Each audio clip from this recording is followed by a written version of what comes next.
Hello everyone, I am the Medhead Kirby, and welcome to my channel, The Commander Tavern. The Commander Tavern is a channel dedicated to my favorite Magic the Gathering format. This is meant to mark my 100th video on this channel. In order to commemorate this milestone, I decided to show some behind the scenes over at the Commander Tavern. But before then, I want to thank all the people who've helped this channel grow along the way. I want to thank all of my patrons as well as my subscribers and everyone who's watched, shared, and liked my content. Crovax13, you're the real MVP. I don't put out daily content, but I release about 10 videos a month. I put a lot of work and effort into my videos, and it's always great to have that work be validated. I also want to thank my current MTG playgroup, Saul, Gabriel, William, Stefan, Josue, John. You know who you are. The important thing is you all know what to do when Saul sits down at the table. I also want to give a shout out to my MTG crew in my hometown. You know who you are. It's been a while since I've been able to play, but it's definitely a blast when we do. I want to thank everyone who's helped me along the way, like Georgios, who's done some of the thumbnails for the 3rd season of The Brewery, The Gathering Pikachu, who's done the thumbnails for A Flight, The Stage, and the 1st season of The Brewery. In fact, this channel was possible thanks to The Gathering Pikachu. I also want to give a huge thanks to all the content creators I've collaborated with so far.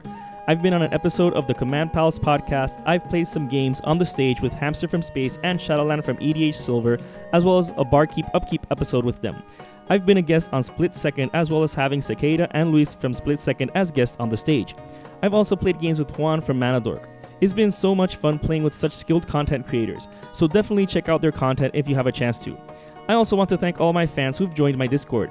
One of the main reasons I started this channel was to have a sort of community feel to it, and it's definitely been a lot of fun chatting with people there as well as playing games with them and posting deck building challenges for them. So if that's something you'd like, everyone's welcome in my Discord server. I also want to thank Josh Lee Kwai from the Command Zone for giving some gracious and sagacious advice on my first podcast type video on the first ever episode of Barkeep Upkeep. It was amazing to have him respond with constructive criticism as well as lots of positive feedback. As the channel grows, I hope to be able to collaborate even more with Commander content creators. I have a literal ton of ideas for the channel, and hopefully I can give them all to you with my continued growth. Patrons already received a peek behind the scenes when I reached 1,000 subscribers on December 28th, a fitting date since that date is the most important day of my hometown. But now everyone will get that sneak peek as well as some other surprises as thanks for the support so far. This is the microphone I use to record my voice when I'm narrating my videos. It's a Behringer Ultra Voice XM8500. This is the mixer I use to connect the mic to the computer. It's a Behringer Micromix MX400 4-channel mixer. Speaking of which, this is the PC I use for everything. It's custom built for sound engineering and music production. The video card isn't the best, but when I built this I had no idea I'd be editing videos so many years in the future. The case is quite old and I live by the ocean, so the saline in the air has rusted the weaker metals like the fangirl and housing screws. You can also see my microphone stand in the picture. That's just a run-of-the-mill boom stand. As for the gameplay videos, I designed a rig in order to be able to record my table from a top view. During the construction process, I had to tweak it a bit. Here's what it looked like when I finished putting it together. It was an exhausting day. I spent the whole day building this rig with my best friend. When I built it, testing proved that the height of the rig had to be even higher since the iPhone zooms in when recording video versus taking pictures. So I had to redo a lot of the rig in order to accommodate for that. Yes, the video camera I use when recording gameplay footage for the stage is my iPhone 6s. You can see it on the top right corner of the table attached to a base I altered to attach to the rig. This is the Ulanzi phone attachment for my custom rig. This is what it all looks like when I finally set up the rig to play games. There are tools all over the place because I needed to tinker with the rig until I found the appropriate distances. Essentially, it's custom made for my living room and tables. The materials used were PVC piping, rope, screws, washers, nuts, and dumbbell weights. All things considered, it was really fun to build, and I don't think I spent more than $30 building it compared to all the ridiculously expensive camera rigs used for what I wanted or needed. As for my decks, I have maybe 10 decks that I still possess. My first EDH deck was a very cutthroat Oloro Ageless aesthetic deck without creatures that totally shut down the table. You can find an updated version of that deck in the link above. I also had the Locust God deck that I took apart recently to get some pieces for my Commander Cube, but I'll show a sneak peek of that soon. For now, let's have a tour of the Commander decks I still have. Alright, so this is the box I used to hold the decks. It was recommended in one of the professor's videos. It's a really good box for holding the decks. I have about 10 decks I use, so now I'm just going to take some of them out and show you how they work. Alright, this is my Zada Hedron Grinder deck. I have a deck tech video on it. The deck more or less hasn't changed except for a couple of inclusions. Notice pretty much the same kind of deck. This is probably my favorite deck out of all of them just because it's really fast, it's really fun. It has dealt the most amount of damage you could possibly deal, I think, well into the like trillions of damage. So again, really good deck. If you want to see it, you can check it out on my deck tech. This one's my mono green Holocronos deck. I really like this deck as well. I think I built this when I first started getting into Commander in 2013. When I quit Standard 100% for sure after Theros and every single mono blue devotion, mono black devotion deck. This is also a really heavy hitting deck. It's a pretty simple, straightforward deck. It's gotten a lot of goodies thanks to Ikoria. Once I receive those cards in the mail, then I'll probably update this one as well. But you can also see a deck tech video for this one on the brewery. Alright, now this one is my take on Brago, King Eternal. This deck does not have any instants or sorceries, so it doesn't have conventional counter spells. For example, it does have Glenalandra Archmage as a type of counter spell, cloud form type effects, so we can manifest the tension sphere. This is the removal. Notice also on a permanent. Reality acid removal on a permanent. Now this deck in particular, it can be a bit mean if I decide to play it that way, but this is the deck I use to gauge a table. And pretty soon I'm going to release a video of how power works and how to suggest playing with certain people or certain play groups. For example, Stasis is in this deck, but I don't play Stasis if it's a more friendlier casual table. But if the table is of higher power, then I definitely include Stasis. Not to say it's a CDH or high powered deck, but it depends on how I play it that the power of the deck can be. Alright, now this one's my more casual deck. It's Phoenix, God of Deception. The reason it's my casual deck is because it's a mill deck and it's really difficult to win by milling the entire table. It does have a pair of tricks, which you can see in the deck tech. This is also a deck that I haven't really updated with some recent cards. This, believe it or not, is a trash walker in most decks, but here it's very powerful. But with the release of Ikoria also, I didn't see much.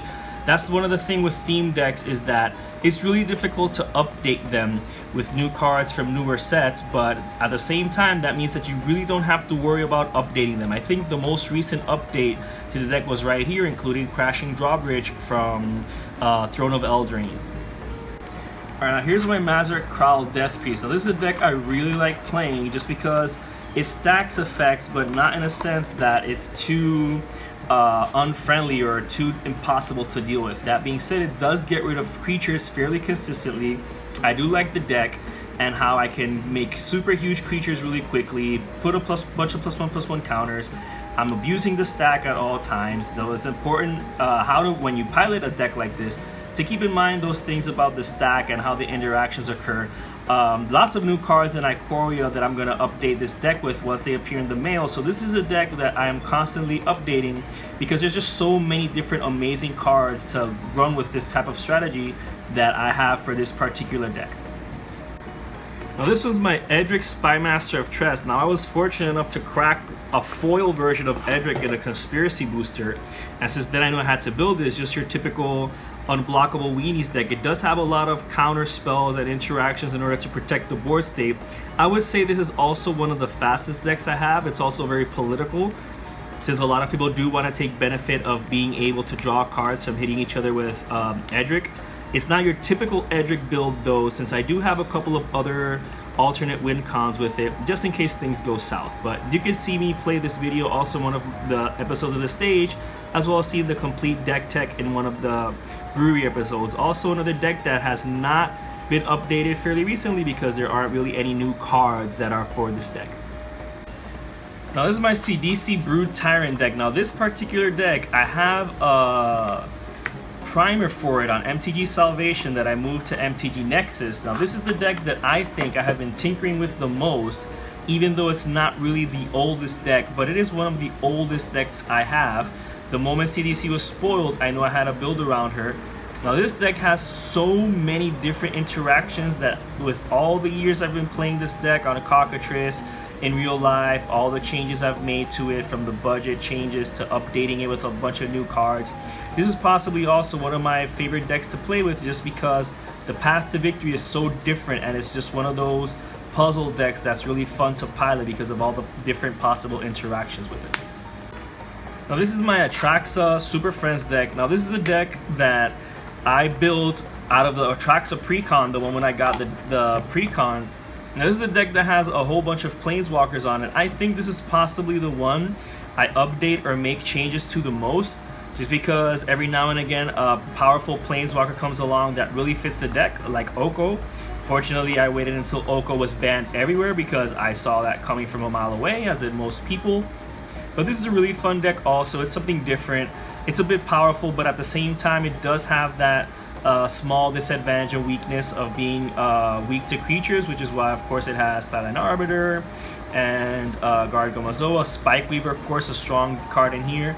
But again, you can see the deck tech for this deck in an episode of the Brewery. I have not played this against other players on the stage.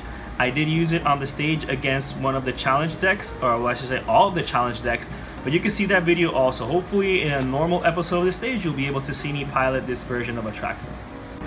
Now here's a deck. I think this is the oldest surviving deck I have, which is Nekosar the Mindraiser.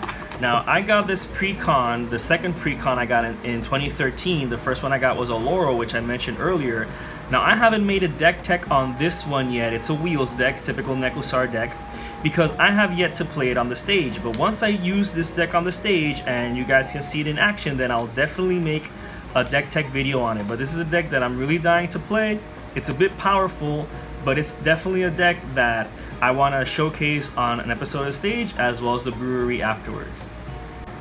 This is the final deck of the tour, my Zergo Helm Smasher deck. Now this is the most evil deck I think I've built, and I built this deck before cons came out because Zergo was available in a dual deck before it came out. Now the reason this is one of the most evil decks I have is because every time I play it, it's a resource denial deck, which is just a fancy way of saying that this destroys all lands all the time. Now Zergo's a really quick commander, very easy to one-shot someone out of nowhere. This deck is just full of mass board wipe spells, destroying all artifacts, all enchantments, all lands, all other non-permanents. Notice Jokul Hops is in the deck, very prominent card in the deck. Now this is one of those decks also that I tend to play, Lowest Devastation, Obliterate. Now I play this kind of deck, or this particular deck I should say, in those kinds of tables and metas where it's a bit more competitive without being CEDH level, or just when I feel like, well, I want to have a quick game in, so I play this deck to just assert dominance. Now for those of you with a quick eye or astute enough to notice, I really didn't have any dual decks, any dual lands or fetch lands in any of my decks, but that's because I don't have copies of each of those cards in the decks. But what I do is, for those who did notice, is that every single card in the deck, all of them have the same sleeves. They have the same Dragon Shield black matte sleeves. They're all double sleeved also, but that's because, for example, if I'm running Mana Crypt in multiple decks, I just have only one Mana Crypt, and then what I do is I just put it in the deck that it needs to play every time I'm going to play the deck. Same with Arcane Signet, Mox Diamond, Crow Mox, Mox Opal, Mox Amber, etc. So I really only own one of each, even though I have 10 different decks, because when I'm going to play that deck, I just slip the card in the deck, shuffle it, and same thing. For the fetch lands, notice all the fetch lands, dual lands. Now these dual lands, it took me a long time to recover them because in order to make ends meet, a long time ago I did have to sell most of the cards in my collection, but fortunately with the other cards that I did keep in my collection, I was able to trade into and buy back fetches and duels and all of that. But notice, only one Tundra. I can have maybe 5 decks that would run a Tundra, but I only really need one because I could shuffle it in. That being said, I also do the same for cheaper lands like dual lands. I just sold all of the dual lands I had repeated, and I only kept one of each, so I could just shuffle it into the decks. Same with Exotic Orchard, Mana Confluence, City of Brass, Reflecting Pool, even Command Tower. If all my decks run it, I thought, well, whatever, I'll just trade or sell them off and then only use one. Same with Ancient Tomb, Cabal Coffers, Gaia's Cradle, because this also makes it easier to just have these cards in tow, and if I go somewhere that I don't really want to play with them, I could just take them out and put them back in and swap them in with whatever I need. So if any of you do have cards in your collection that you think, oh, I can't use it in another deck because I'm already using it in another deck, just have the same sleeves or just sleeve them up differently if you're going to do it each time, and then you could just have one of each one, and then you could put them in any of your decks, or all of your decks in this case. Now I do have an episode of Barkeep Upkeep, and this is what I would like to show future things that we might do for the channel once we're able to meet again to play is that I have all 3 challenge decks from the Theros block. The first one, this is the Hydra, which you can see in that episode where I'm facing all 3 challenges on my own. But this is also a good change up for what you guys usually do if you see that maybe tensions are rising too much in a play group or whatever. Then you can just use these things to just combine forces and play together to play against these decks. You can play against all of them at the same time or any combination of each. These are really fun challenges to do, and I recommend you guys trying to find them. You can probably still find some sealed ones or some used ones in good condition, and they do play on their own, or you can have just that extra player who might not be in the game and just play them. So they're definitely good. I also have here from the Plane Chase Anthology all the planes. This is also really fun to do, Plane Chase. So whenever you want to spice it up a little bit, you can play Plane Chase. So this is one that most people are familiar with. Now another way that I like to play Commander is Archenemy. Archenemy also, these aren't that difficult to find, especially the new one, the Nicole Bolas one. But some of them are promos that the promos might be harder to get a hold of. But again, you can just play Archenemy, which usually happens anyways once you have that player that's winning or is ahead in the arms race. Just give them an Archenemy deck and be done with it. Or you can also play everyone with their own Archenemy deck. If you have all the cards, what's fun is that you can just have like a draft between everyone and give some people some schemes and then have everyone draft them to build their own Archenemy scheme deck. Here's another challenge in Garruk the Slayer, where this is represented by an opponent and other players can gang up on it, similar to like you can do with the challenge decks from Theros. So more than a challenge deck, this is just a card. You just do what obviously what's best for Garruk, not what's best for you, or you can have an opponent pilot this while you guys play against it. So this is also a really small fun little game that you can have, this challenge with just getting this card. Now this one isn't as easy to find as the previous ones because these are way older. These are the Vanguard cards. These is like a proto commander where you started with this in the command zone. Obviously now it's called the command zone, but it's not a permanent or anything. You can see more details in the video I posted about alternate ways or add-on ways you can play commander. This is fun with your play group. You can either build around one if you have it, or you can draft them to see what players would have like before a match. It's just another way to spice things up when you're feeling a little bit bored of more or less the same thing without having to really invest that much. Unfortunately, some of these are more expensive than others, so it's unfortunate if you haven't had them for a long time, but at least it is a good new way or something different to do with Commander. Now, here's where I store my 1,000 card Commander cube. Now, I plan eventually to do a series just on the cube, how I built it, the cards that are in it, give you guys also ideas, pointers on how to build a Commander cube. This is still not the completely refined edition. There's still some things I want to change to it, but here's more or less what it looks like to have 1,000 cards. The basic lands are not here, but basic lands, as you know, you have an infinite variety. Just to give you an idea of what's in the cube, I have all kinds of things in the cube. For example, here are the possible commanders. I'm running regular commanders, but also banned commanders, because why not? Silver border commanders. We also have here some of the mystery test booster commanders. So it's just a lot of commanders. Here we have one of the heroes of the realm. So basically, the fun of this cube is that it has things that are from throughout all the years of Magic. A lot of old cards are in here also. A lot of miscellaneous legends. Everything is color balanced. Now again, I don't want to get into too much detail, but this has taken me a long time with most of the cards in my collection, some updates that I've done to it, just so that when I have people over, we don't have to worry about the power of a deck or how strong a deck it is. We can just have fun drafting it, playing with cards we wouldn't normally be playing with. And this is just an example of the commanders, but if I were to take a while to show you guys the rest of the cards in here, like I said, it's not even just a video. I plan on doing an entire series just talking about Commander Cube, mine in particular, some other people, some other examples, how I build it, how I have it balanced, and all those other things. So like I mentioned at the beginning of the video, just a whole bunch of ideas, not just a sneak peek of behind the scenes of the channel, but also a sneak peek of the future of the channel and other things I want to do with the channel growing forward as the channel grows more and more. Hopefully this brief look behind the curtain was as fun for you watching as it was for me making. I would like to once more thank all my patrons for supporting me, and a quick shout out to all my higher tier patrons, the brewers, for their patronage. I'd also like to thank anyone using my TCG Player affiliate link. That also helps out the channel. I also want to thank everyone who's collaborated with me. And to everyone, thanks for watching this special video on the Commander Tavern. I'm the Method Kirby, and thanks for helping the channel grow.